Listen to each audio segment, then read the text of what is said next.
Hello నమస్తే అండి, welcome back to my channel Godavari cuisine.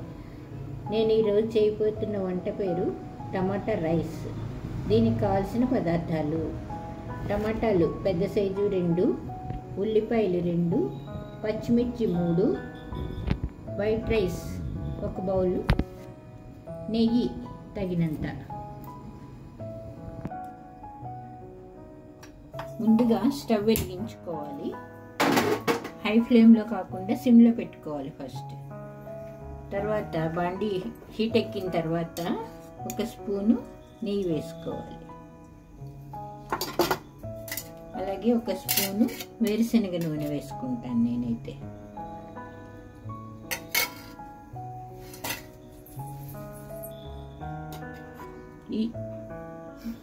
ఈ నెయ్యి మాత్రం నేను ఇంట్లోనే స్వయంగా చేసుకున్న నెయ్యి అండి, కొన్నది కాదు.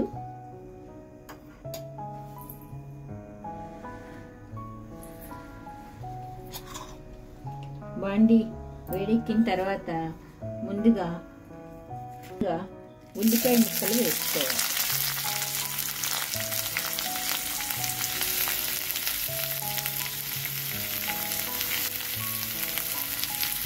ఈ ఉల్లిపాయలు ఇలా కొంచెం వేగిన తర్వాత 1-2 నిమిషాలు వేగిన తర్వాత ఇందులో ఉప్పు వేసుకోవాలి.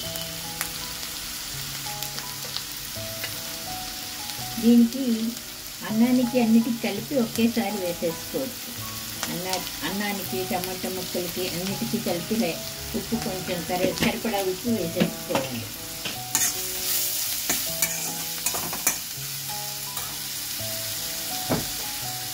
కొంచెం పసుపు కూడా వేసుకోవాలి. పసుపు తర్వాత టమాటాలు వేసుకోవాలి.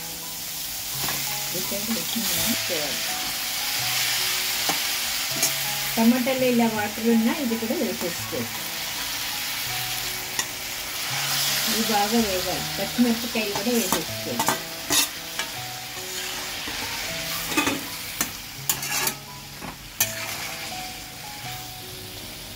ఇవంతా 5 నిమిషాలు ఈ ముక్కలన్నీ మగ్గనివ్వాలి. ఇవన్నీ వేసిన తర్వాత ఇలా ఒక మూత పెట్టేసేసి 5 నిమిషాల పాటు అలా మగ్గనివ్వాలి. ముక్కల్ని మీడియం ఫ్లేమ్లో పెట్టుకోవాలి. టమాటా మగ్గిన తర్వాత టమాటా, ఉల్లిపాయలు, పచ్చిమిరపకాయలు అన్నీ మగ్గి పచ్చివాసన పోయిన తర్వాత ఇందులో దీనికి సరిపడా కారం యాడ్ చేసుకోవాలి. నేను చేసిన రైస్కి అయితే 1 స్పూన్ కారం పడుతుంది.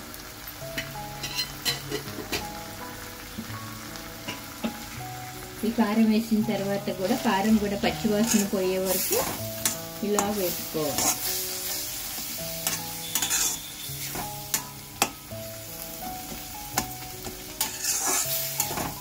ఒకవేళ ఇష్టమైతే ఇందులో వెల్లుల్లిపాయ రెబ్బలు కూడా 10 వేసుకోవచ్చండి. నూనెలో వేపేటప్పుడే ముందే 10 వెల్లుల్లిపాయల రెబ్బలు ఒలిచి పొట్టు తీసి ఇందులో యాడ్ చేసుకోవాలి. నేనైతే ఇవాళ వేయలేదు వెల్లుల్లిపాయ.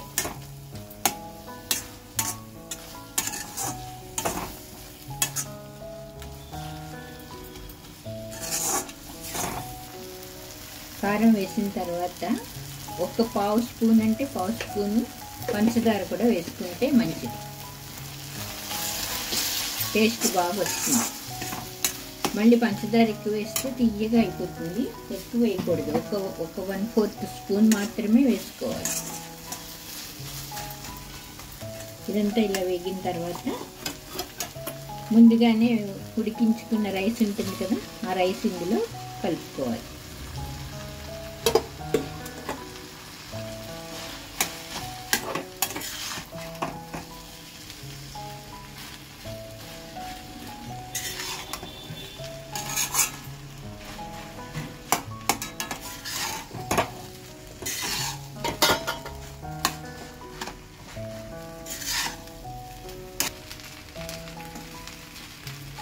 ఇప్పుడు ఇలా మొత్తం అంతా కలుపుకున్న తర్వాత రైస్ అంతా టమాటాలు అన్నీ బాగా కలిసిన తర్వాత ఇంకా స్టవ్ ఆఫ్ చేసుకోవడమే.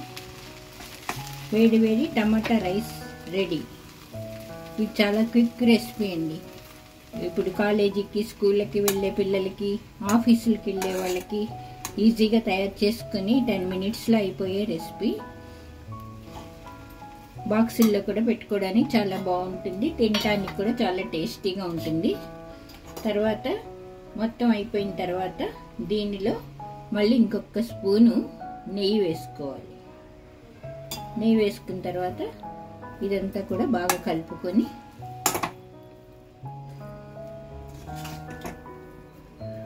తింటే చాలా చాలా టేస్టీగా ఉండే టమాటా రైస్ రెడీ. తయారు చేసిన టమాటా రైస్ని డిష్ అవుట్ చేసుకోవాలి. ఈ వీడియో కనుక నచ్చినట్లయితే లైక్ చేయండి, షేర్ చేయండి, సబ్స్క్రైబ్ చేసుకోండి, కామెంట్ చేయండి. Thank you.